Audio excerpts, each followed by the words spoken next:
Hello friends, Y academy में आप सभी का स्वागत है। मेरा नाम विपिन है और मैं आपको पढ़ाने जा रहा हूँ ज्योग्राफी एनसीईआरटी क्लास 6, जिसका टाइटल है पृथ्वी हमारे आवास।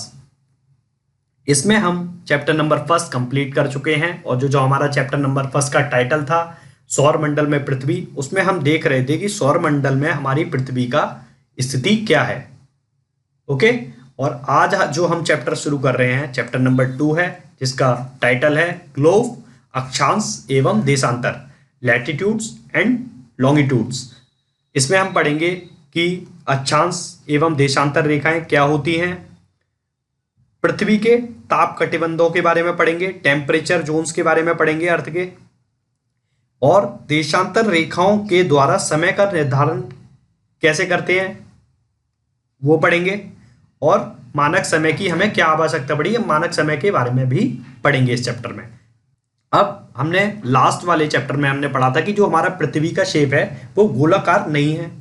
तो पृथ्वी का शेप है कैसा, तो हमने देखा कि पृथ्वी का शेप ना तो अंडाकार है, ना किसी सेब की तरह है, ना नाशपाती का आकार है उसका। तो पृथ्वी का शेप कैसा है, तो हमने देखा कि पृथ्वी जो है वो ध्रुवों पर तो क्या है, ध्रुवों पर तो चपटी हुई है, लेकिन क्या है ये बीच में मध्य भाग में थोड़ी उभरी हुई है। तो इसकी जो आकृति है उसको हमने नाम दिया भूभाग,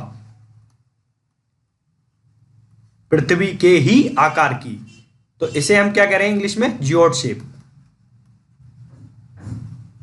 अब क्या होता है कि हम जैसे पृथ्वी पर रह रहे हैं, तो पृथ्वी पर हम किसी शहर में रह रहे हैं, हम दिल्ली में रह रहे हैं, तो हम दिल्ली को क्या देख पाते हैं एक बार में, हम दिल्ली पूरे शहर को नहीं देख सकते। तो हम पूरी पृथ्वी को अवलोकन कैसे कर सकते हैं, एक बार में हम पृथ्वी को कैसे देख सकते हैं, तो उसको पूरी एक बार को संरचना देखने के लिए, उसके आकारों की सही गणना के लिए हमने क्या करा, ग्लोब का निर्माण किया। तो ग्लोब क्या है, ग्लोब पृथ्वी का एक लघु रूप है और एक वास्तविक प्रतिरूप है, बिल्कुल उसी के समान एक ट्रू मॉडल है। अब इस पे हम करते क्या है, अब ये हमारा ग्लोब है, तो इस पे हम देशों की आकार का निर्धारण कर पा रहे हैं, महासागरों के आकार का निर्धारण कर पा रहे हैं, हम अपने देश की स्थिति को देख पा रहे हैं कि हमारा देश किधर है। ओके, और अन्य देशों की आकृति व आकार को भी हम उसका निर्धारण कर पा रहे हैं। अब हम देखते हैं कि जो हमारे मानचित्र हैं, विश्व मानचित्र हैं, वो भी ग्लोब ही है, ग्लोब का ही पार्ट है। जब होता क्या है कि ये ग्लोब है, अब ये हमने करा क्या कि जो हमारा, इसे हम ए पॉइंट मान ले रहे हैं और इसे हम बी पॉइंट मान ले रहे हैं। अब जब हम ए और बी पार्ट को फोल्ड करेंगे तो ये बिल्कुल गोलाकार हो जाएगा, बिल्कुल ठीक है। तो ए और बी पार्ट का तो हमने क्या करा है, विस्तार करा है, और यहां पर जो मध्य भाग में विषुवत इक्वेटर के पास है उसे हमने क्या करा है, उसको संकुचन करा है। तो ये ग्लोब का ही जो पार्ट है उससे हम मानचित्र बना पा रहे हैं। ओके, और मानचित्र में हम अच्छे से देख पा रहे हैं कि ये अलास्का है, तो अलास्का तुरंत यहां से किधर, आर्कटिक सर्कल से ये इधर लगा हुआ है। ओके, रशिया के पास ही है। तो जो मानचित्र हैं हमारे, उन्हीं के द्वारा हमारा ग्लोब का निर्माण हुआ है। अब हम देखेंगे कि हमें पृथ्वी पर कुछ काल्पनिक रेखाएं खींची। जो हमारी पहली काल्पनिक रेखा है उसमें है अक्ष, एक्सिस के बारे में पढ़ेंगे। तो एक्सिस हमारी क्या है कि ये हमारे जो पृथ्वी है, ये हमारा पृथ्वी का समान तल है, समतल तल है, प्लेन। लेकिन जो हमारी वास्तविक जो पृथ्वी है वो क्या है, ये 23.5 डिग्री पे टिल्टेड है, झुकी हुई है।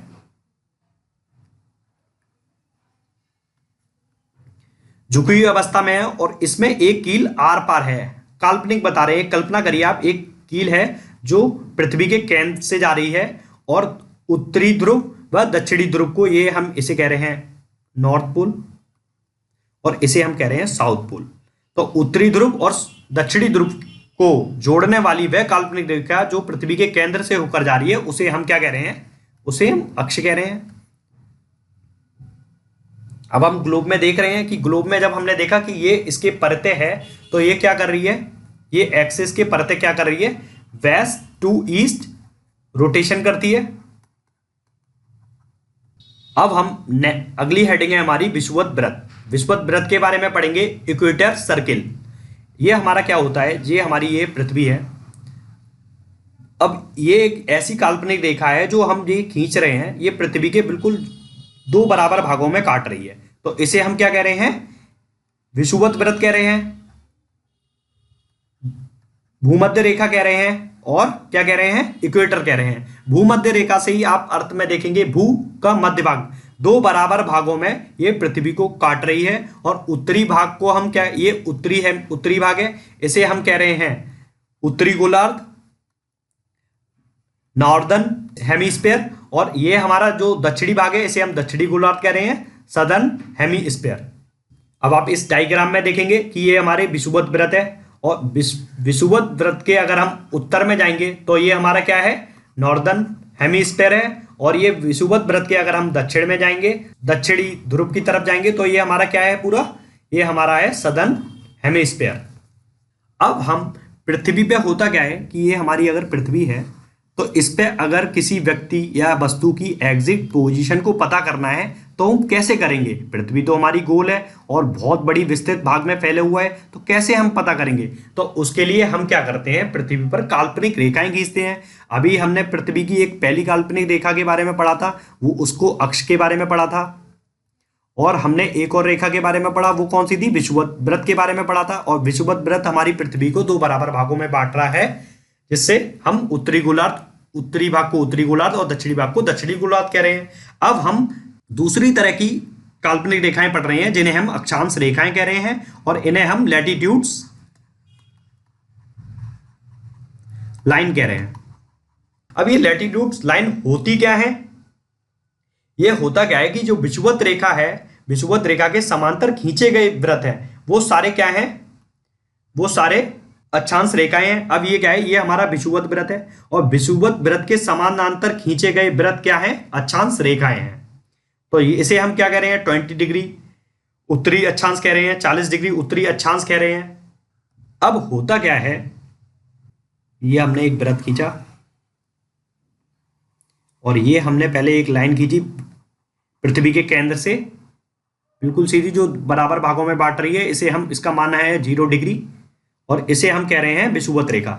अब क्या करा, हमने पृथ्वी पर कोई बिंदु ले लिया, वहां से पृथ्वी के केंद्र की तरफ एक लाइन खींची, और वो लाइन विषुवत वृत्त के, विषुवत रेखा से 30 डिग्री का कोण बना रही है। तो वो जो 30 डिग्री का कोण बना रही है उसे हम क्या कह रहे हैं, 30 डिग्री अक्षांश कह रहे हैं। और फिर इससे क्या करा, इस 30 डिग्री अक्षांश से हमने पूरी पृथ्वी पर चारों तरफ क्या करा, एक बिंदु लिए और उससे एक रेखा का निर्माण किया, जिसे हम 30 डिग्री अक्षांश रेखा कह रहे हैं। अब आप समझ पा रहे हैं कि ये अक्षांश रेखाएं क्या होती हैं और कैसे इनका निर्माण होता है। अब होता क्या है कि जो हमारा विषुवत वृत्त है, अब जैसे हम इसमें देख पा रहे हैं कि जो हमारा विषुवत वृत्त है, तो विषुवत वृत्त के अगर हम उत्तरी अक्षांश में जाएंगे, उत्तरी वृत्त में जाएंगे, तो हमें क्या मिलेगा कि उत्तरी अक्षांश में हमें जो समांतर रेखाएं मिल रही हैं उन्हें हम उत्तरी अक्षांश कह रहे हैं। और विषुवत वृत्त के अगर हम दक्षिणी भाग में जाएंगे तो हमें क्या क्या मिलेगा, दक्षिण में समानांतर वृत्त मिलेंगे, जिसे हम दक्षिणी अक्षांश कह रहे हैं। अब होता क्या है कि इनके जो बीच की दूरी है वो तो समान रहती है, लेकिन विषुवत वृत्त का जो वृत्त होता है वो सबसे बड़ा होता है, और जैसे जैसे ये ध्रुवों की तरफ जाते हैं, जो वृत्त का एरिया है, जो वृत्त की चौड़ाई है, वो बहुत कम हो जाती है, और 90 डिग्री पोल पर जाकर ये एक बिंदु का आकार ले लेता है। अब हम देखेंगे कि जो हमारे महत्वपूर्ण देशांतर कौन कौन से होते हैं। एक तो हमारा ये होता है कि ये विषुवत रेखा है, ये हमारा 0 डिग्री अक्षांश कहते हैं इसे हम। इसके ऊपर हम थोड़ा सा जाएंगे तो यहाँ पर ये 23.5 डिग्री कर्क रेखा होती है, उत्तरी अक्षांश, जिसे हम कर्क रेखा कहते हैं। और विषुवत वृत्त के दक्षिण में अगर हम जाएंगे तो यहां पर हमें मिलेगी 23.5 डिग्री दक्षिणी अक्षांश, इसे हम मकर रेखा के रूप से जानते हैं। ये हमारा क्या है, मकर रेखा है। अब हम ये जो कर्क रेखा के ऊपर जाते हैं, जब ये तो अभी 23.5 डिग्री पे कर्क रेखा थी उत्तरी अक्षांश पे, और ये जब हम विषुवत वृत्त के दक्षिणी वृत्त में जाते हैं, सदर्न हेमिस्फीयर पे जाते हैं, तो 23.5 डिग्री पे हमें मकर रेखा मिलती है। तो वैसे ही हम उत्तरी भाग में जब 66.5 डिग्री उत्तरी अक्षांश पे जाएंगे तो हमें क्या मिलता है, विषुवत वृत्त के 66.5 डिग्री उत्तर में उत्तर ध्रुव वृत्त मिलता है। यहां पर इधर जो 66.5 डिग्री नॉर्थ अक्षांश है, और इधर हमें क्या जाएंगे, मकर रेखा के ऊपर हम जाएंगे तो 66.5 डिग्री दक्षिण में हमें क्या मिल रहा है, दक्षिणी ध्रुव वृत्त मिल रहा है। और वैसे ही ये जो दो हमारी लाइन नहीं है, ये दो हमारे बिंदु हैं, इन्हें हम उत्तरी ध्रुव कह रहे हैं 90 डिग्री नॉर्थ पोल, और इधर हम क्या कह रहे हैं 90 डिग्री साउथ पोल। ओके, तो ये हमारी 4 प्रमुख समानांतर रेखाएं थी जिन्हें हम अक्षांश कह रहे थे। ओके, तो इसमें हमने क्या क्या पढ़ा, विषुवत वृत्त पढ़ा, विषुवत रेखा पढ़ी, मकर रेखा पढ़ी, कर्क रेखा के बारे में पढ़ा, उत्तरी ध्रुव वृत्त के बारे में पढ़ा, और दक्षिणी ध्रुव वृत्त के बारे में पढ़ा, और दक्षिणी ध्रुव के बारे में पढ़ा, और उत्तरी ध्रुव के बारे में पढ़ा। अब हम पृथ्वी के ताप कटिबंध के बारे में पढ़ेंगे कि जो हमारे टेम्परेचर जोन है उसका डिवीजन पृथ्वी पर कैसे हुआ है। अब होता क्या है कि जैसे ये हमारी पृथ्वी है वो कैसा है, 23.5 डिग्री पर टिल्टेड है। ओके, ये हमारी पृथ्वी है, ये हमारी पृथ्वी है जो 23.5 डिग्री पर टिल्टेड है। अब इसमें क्या कहा गया है कि जो कर्क रेखा से लेकर मकर रेखा का, कर्क रेखा से ट्रॉपिक ऑफ कैंसर से ट्रॉपिक ऑफ कैप्रिकॉर्न तक जो हमारा पार्ट है, कर्क रेखा से मकर रेखा का जो क्षेत्र है, इसमें क्या होता है, इसमें जो सन की जो किरणें होती हैं वो वर्ष भर लंबवत पड़ती हैं, जिसके कारण यहां पर अधिक ऊष्मा प्राप्त होती है। तो इस कारण यहाँ का जो टेम्परेचर होता है काफी ज्यादा होता है, इसलिए इसे क्या कह रहे हैं हम, उष्ण कटिबंध कह रहे हैं। ओके, टेम्परेट जोन कह रहे हैं। अब हम अगला पढ़ते हैं, अगला हमारा है शीतोष्ण कटिबंध। शीतोष्ण कटिबंध क्या होता है, अब शीतोष्ण कटिबंध है, ये हमारा सन है, यहां पर तो क्या हुआ 23.5 डिग्री उत्तरी अक्षांश से लेके 23.5 डिग्री दक्षिणी अक्षांश तक हमारी सूर्य की किरणें लंबवत पड़ रही थी। लेकिन ये क्या होता है, अब सूर्य की किरणें हमारी क्या पड़ेंगी, 23.5 डिग्री से 66.5 डिग्री उत्तरी अक्षांश में, और 23.5 डिग्री दक्षिणी अक्षांश से 66.5 डिग्री दक्षिणी अक्षांश में सूर्य की किरणें क्या होती हैं, तिरछी पड़ती हैं। तो इससे क्या होता है, यहां पर जो इस क्षेत्र में हमें जो ऊष्मा की प्राप्ति होती है वो उष्ण कटिबंध से कम प्राप्त होती है। तो यहां का जो टेम्परेचर होता है वो कम होता है, और इसी कारण इसका जो नाम पड़ा उसे हम कह रहे हैं शीतोष्ण कटिबंध। अब हम शीत कटिबंध के बारे में पढ़ेंगे। अब शीत कटिबंध क्या होता है, इसमें क्या होता है कि ये जो हमारा दक्षिणी ध्रुव वृत्त है 66.5 डिग्री से लेके दक्षिणी ध्रुव 90 डिग्री साउथ पोल तक, और उत्तरी ध्रुव वृत्त से 66.5 डिग्री उत्तरी अक्षांश से लेके 90 डिग्री नॉर्थ पोल अक्षांश, नॉर्थ लैटिट्यूड्स, इस वाले क्षेत्र को और इस वाले क्षेत्र को हम क्या कह रहे हैं, यहां पर क्या होता है, जो हमारे सूर्य की किरणें होती हैं वो हॉरिजॉन्टल, हमारे जो हॉरिजॉन्टल होता है क्षितिज से ऊपर नहीं जाती है। तो यहाँ का टेम्परेचर तो बहुत कम होता है, और टेम्परेचर बहुत कम होने के कारण यहाँ पर बहुत सर्दी होती है, और सर्दी होने के कारण इस जोन का नाम रखा गया है हमने शीत कटिबंध। ओके, अब हम क्या गया, अभी पृथ्वी पर हमने स्थिति जानने के लिए अक्षांश रेखा के बारे में पढ़ा कि हमने अक्षांश रेखा के बारे में क्यों पढ़ा, कि अब होता क्या है, ये हमारी अक्षांश रेखाएं हैं, ठीक है, ये हमारी विषुवत रेखा है, ये हमारा नॉर्दर्न हेमीस्फीयर है, ये हमारा सदर्न हेमीस्फीयर है। तो हमने क्या देखा कि जो हमारा प्रशांत महासागर में टोंगा द्वीप है और हिंद महासागर में स्थित मॉरिशस द्वीप है, वो क्या है, एक ही अक्षांश पे स्थित है, और वो जो अक्षांश है वो हमारा क्या है, 20 डिग्री साउथ अक्षांश पे स्थित है। प्रशांत महासागर में टोंगा द्वीप यहां पर स्थित हो सकता है, ठीक है, और हिंद महासागर में मॉरिशस द्वीप इधर स्थित हो सकता है। लेकिन ये तो पूरे वृत्त पर, ये जो हमारी है ये 20 डिग्री अक्षांश वृत्त है पूरा बना रही है। कहां पर एग्जैक्ट लोकेशन हमें पता करने के लिए एक और रेखा की जरूरत पड़ी। जैसे कि हम बता रहे हैं, हमें कोई वस्तु है एक्स का पता करना है, तो हमें ये तो हमें पता चल गई कि वो इस वाले 20 डिग्री अक्षांश रेखा पर होगी। लेकिन एग्जैक्ट पोजीशन पता करने के लिए हमें क्या करना पड़ा, देशांतर रेखाओं की जरूरत पड़ी, हमें काल्पनिक रेखाओं, देशांतर काल्पनिक रेखाओं की आवश्यकता पड़ी। और देशांतर रेखाएं होती क्या हैं, इनके बारे में हम अब पढ़ेंगे। लॉन्गिट्यूड्स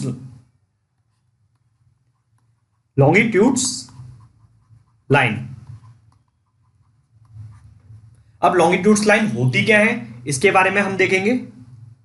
अक्षांश रेखाओं के लंबवत ध्रुवों को मिलाने वाली काल्पनिक रेखाएं क्या कहलाती हैं, देशांतर रेखाएं कहलाती हैं। जैसे ये है, अभी तक हमारी ये यहां पर खींची गई थी, ये क्या है, ये तो हमारी अक्षांश रेखाएं हैं। ओके, अब क्या है, अक्षांश रेखाओं की लंबवत खींची गई रेखाओं को हम क्या कह रहे हैं, देशांतर रेखा कह रहे हैं। जब हम अक्षांश रेखाओं को खींच रहे थे तो उधर देख रहे थे कि उत्तर की तरफ विस्तारित हो रही थी और दक्षिण की तरफ विस्तारित हो रही थी। लेकिन जब हम देशांतर रेखाओं को वर्गीकृत खींच रहे हैं तो ये किस तरफ विस्तारित होंगी, पश्चिम पूरब की तरफ विस्तारित होंगी और पश्चिम की तरफ विस्तारित होंगी। अब इन्हें क्या है, इन्हें हम देशांतरीय यामोत्तर भी कहते हैं। ओके, और इनकी क्या होती है, इनकी लंबाइयां क्या होती हैं, इनकी लंबाइयां सेम होती हैं। और लंबाइयां सेम होने के कारण इनका निर्धारण करना बड़ा मुश्किल हो जाता है कि जैसे अब क्या है, सारी लाइनें एक समान हैं तो हमें क्या करना है, किसी एक लाइन को हम क्या कर रहे हैं, प्रमुख प्रधान रेखा मान लेते हैं। तो जो हम जिसे प्रधान रेखा मान रहे हैं उसका मान हमने 0 डिग्री देशांतर रख दिया। और ये जो हमने माना कि ये जो रेखा जा रही है ये लंदन में ग्रीनिच वेधशाला से होकर गुजर रही है, जिसे हमने अपनी प्रधान यामोत्तर रेखा मान लिया है, ग्रीनविच मेरिडियन लाइन माना है। ओके, टाइम लाइन जैसे हम जीएमटी बोल रहे हैं। हमने ये इस बहुत सी एक समान रेखाएं थी तो इसे हमने 0 डिग्री देशांतर मान लिया, मैन मान लिया, इसे हम प्रधान यामोत्तर रेखा कह रहे हैं। ओके, प्राइम मेरिडियन लाइन कह रहे हैं। ओके, अब क्या हमने करा, ये क्या करा, ये लाइन क्या कर रही है, जो हमारी 0 डिग्री है और 180 डिग्री, ये जो पूरी लाइन है ये पूरे वृत्त पर होगी। तो ये क्या कर रही है, दो भागों में पूर्वी गोलार्ध में बांट रही है, आधा कर रही है पूरी पृथ्वी को। ये लाइन पूरे वृत्त को दो भागों में, दो बराबर भागों में बांट रही है। एक को हम क्या कह रहे हैं, पूर्वी गोलार्ध, और एक को हम क्या कह रहे हैं, पश्चिमी गोलार्ध। अब क्या हुआ बच्चों, हमने पृथ्वी पर अक्षांश रेखाएं पढ़ी और देशांतर रेखाएं बनी। ठीक है, अब हम किसी भी, आप हमसे पूछेंगे कि असम है, असम का एक छोटा सा सिटी है, धुबरी है, वो कहां पर स्थित है, तो हम आपको बताएंगे कि हम नेक्स्ट स्लाइड में चलते हैं। ये हमारी अब ग्रेड बनी हुई है। तो हमने बोला कि जो असम है धुबरी, वो हमारा 26 डिग्री 3 अक्षांश पे स्थित है। तो हम 26 डिग्री उत्तरी अक्षांश पे गए, वो यहाँ पर ये हमारा क्या है, 26 डिग्री उत्तरी अक्षांश है। ओके, और देशांतर में देखेंगे कि हमारा क्या है, 90 डिग्री पूर्वी देशांतर पर स्थित है। तो अब ये 90 डिग्री पूर्वी देशांतर, ये वाली जो लाइन जाएगी यहाँ से ये गई, और इससे हमारा क्या हुआ, एग्जैक्ट पोजीशन हमें अब पता कर पा रहे हैं। अब आप किसी भी पृथ्वी पे किसी भी लोकेशन पता करेंगे तो वो आपको एग्जैक्ट लोकेशन आपको मिल जाएगी। ओके, इसलिए हमने पृथ्वी पर अक्षांश और देशांतर रेखाओं, काल्पनिक रेखाओं का चित्रण किया। अब हम देशांतर और समय के बारे में पढ़ेंगे कि देशांतर और समय का कैसा संबंध है। पहले समय में होता क्या था कि हम पृथ्वी, चंद्रमा तथा ग्रहों की गति के द्वारा समय का निर्धारण करते थे। और क्या हुआ, सूर्य के प्रकाश की परछाई के द्वारा भी हम क्या करते थे, सूर्यास्त और सूर्य उदय का, सनसेट और सनराइज का निर्धारण करते थे, जिससे क्या होता था, दिन और रात होते थे। ओके, लेकिन अब हुआ क्या, जो हमने ग्रीनिच से निकलने वाली यमोत्तर रेखा का प्रमुख मानकर समय का निर्धारण करना शुरू करा। जो हमारी ये थी, ये हमारी जो प्रमुख यामोत्तर रेखा है, इसको मानकर हमने क्या करा, समय का निर्धारण शुरू करा। अब पृथ्वी पश्चिम से पूरब चक्कर लगाती है, तो ये हमने पहले पता है हमें, ये पृथ्वी पता है, पृथ्वी अपने अक्षय प्रत्यय पश्चिम से पूरब दिशा में क्या करती है, रोटेट करती है। अब हम इस स्लाइड में देखेंगे, ये हमारा स्लाइड है और इसमें आप अच्छे से देख पाएंगे ये हमारा क्या है, प्राइम मेरिडियन लाइन है, जिसे जो ग्रीनिच वेधशाला से लंदन से होकर जा रही है। और इस पे क्या है, ये जा रही है। अब स्थानीय समय का निर्धारण हम करते कैसे हैं, कैसे पता चलेगा कि यहां पर कितना टाइम हो रहा है? तो एक चीज हम ये भी देखेंगे कि सूर्य की किरणें जब इस देशांतर पर लंबवत पड़ेंगी, सूर्य की द्वारा बनने वाली परछाई के अनुसार हम ये पता कर पाते हैं कि वहां पर क्या टाइम हो रहा है। तो जब सूर्य की किरणें यहां पर बिल्कुल सीधी पड़ेंगी तो हम मान लेंगे कि हमारा जो जीएमटी लाइन है वहां पर क्या बज रहा है, 12 बज रहा है, दोपहर के 12 बज रहे हैं। पूर्वी गोलार्ध में जाने से क्या होगा, समय आगे होगा।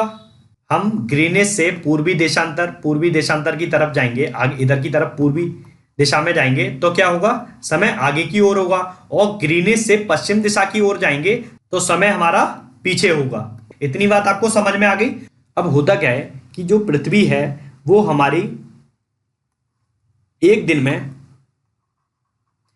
में कितना घूमती है, 360 डिग्री।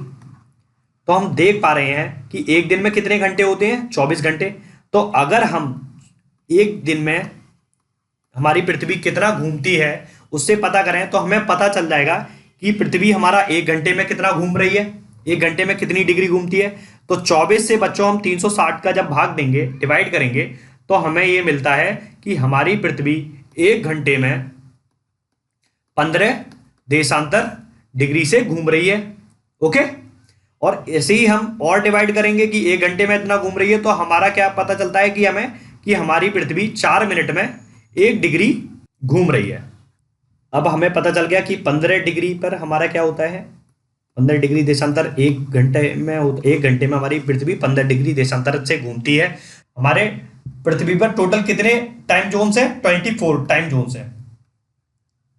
अब हमने टाइम जोन्स के बारे में बांट रखा है। अब होता क्या है, जैसे जैसे हम ये ग्रीनिच पे 0 डिग्री देशांतर पे लॉन्गिट्यूड्स पे 12 बज रहे हैं, तो हम जैसे जैसे आगे बढ़ेंगे, एक घंटे समय में आगे बढ़ेंगे, पूर्वी गोलार्ध में जाएंगे, ईस्ट की ओर बढ़ेंगे, ईस्टवर्ड्स होंगे, तो होगा क्या, 30 डिग्री ईस्ट जोन में हमारा क्या होगा, 2 बज जाएंगे। ये यहां पर जाएंगे हम 60 डिग्री पर, तो हमारा ये टाइम जोन कितना हो जाएगा, ये 4 बज जाएंगे यहां पर। ठीक है, 75 डिग्री पर जाएंगे, 75 डिग्री लॉन्गिट्यूड पर जाएंगे तो हमारा टाइम 5 आवर हो जाएगा। इस तरह से हम देख रहे हैं। ठीक है, और जैसे जैसे हम वेस्ट वर्ड की तरफ होंगे, पश्चिमी ओर पे बढ़ेंगे, ग्रीनिच से पश्चिमी ओर की तरफ बढ़ेंगे तो हमारा टाइम पीछे जाएगा। ओके, ये क्लियर हो गया। और हमने आपको पहले ही बताया था कि जो हमारी लाइन है 0 डिग्री प्रधान यमोत्तर रेखा और हमारी अंतरराष्ट्रीय तिथि रेखा 180 डिग्री, वो एक ही सर्किल है, एक ही लाइन है। तो 180 डिग्री पे जब हम पूर्वी दिशा से जब पश्चिम दिशा में जाएंगे तो हमें एक दिन का इजाफा होगा। ओके, और जैसे ही हम पश्चिमी गोलार्ध पूर्वी गोलार्ध में जाएंगे तो हमें एक दिन की बढ़ोतरी मिलेगी। ओके, आप ये समझ गए अच्छी तरह। और इसको हम और अच्छे से पढ़ाएंगे, 7th क्लास की एनसीईआरटी में और अच्छे से डिस्कस करेंगे। ओके, अब हमें क्या हुआ, पृथ्वी पर कुल 24 मानक समय है, टाइम जोन्स है। ठीक है, स्टैंडर्ड टाइम जोन है। तो हमें क्या करना पड़ा, स्टैंडर्ड टाइम जोन्स हैं। तो अब रशिया क्या है, रशिया का जो ये हमारा रशिया है, ये रशिया काफी बहुत बड़े भूभाग पर फैला गया है। तो इसके अकेला ये हमारा पूरा एक देश है और इसके अकेले के कितने टाइम जोन है, इसके अकेले के 11 टाइम जोन्स हैं। तो इसलिए हमने क्या करा, किसी भी देश का एक मानक समय होने के लिए हमने क्या करा, मानक समय की गणना करी। और अब ये मानक समय होता क्या है, तो हम देखते हैं कि भारत में ये गुजरात है और ये गुजरात में क्या है, द्वारका है। और द्वारका से लेके ये हमारा क्या है, इधर असम के डिब्रूगढ़ के मानक समय में कितना, ये यहां से लेके यहां तक का जो मानक समय में जो हमारा अंतराल है वो 2 घंटे के बराबर है। ओके, इस यहाँ के समय में और यहाँ के समय में जो टाइम डिफरेंस है वो 2 घंटे का है। तो हमने क्या करा, हमने अपने भारत देश के बीचों बीच एक देशांतर रेखा को 82.5 डिग्री मानक यमोत्तर रेखा मान लिया, स्टैंडर्ड टाइम मान लिया, ठीक है, जो ग्रीनिच से 5.5 घंटे आगे है, ठीक है। अगर अब जैसे देखें हम लंदन में 12 बज रहे हैं, तो हमारे भारत देश का टाइम कितना हो रहा होगा उस समय भारत में 5:30, शाम के 5:30 बज रहे होंगे, और इस रेखा को हम मानक यमोत्तर रेखा कह रहे हैं। तो हमने भारत का मानक समय के बारे में पढ़ लिया है, और इसी के साथ ये चैप्टर समाप्त हो गया है। और कुछ भी आपको क्वेरीज हो, जो आपको क्वेश्चन करने हो, वो आप पूछ सकते हैं कमेंट करके, ठीक है। वीडियो को लाइक करें, सब्सक्राइब करें और शेयर करें, ठीक है गाइस। Thank you guys.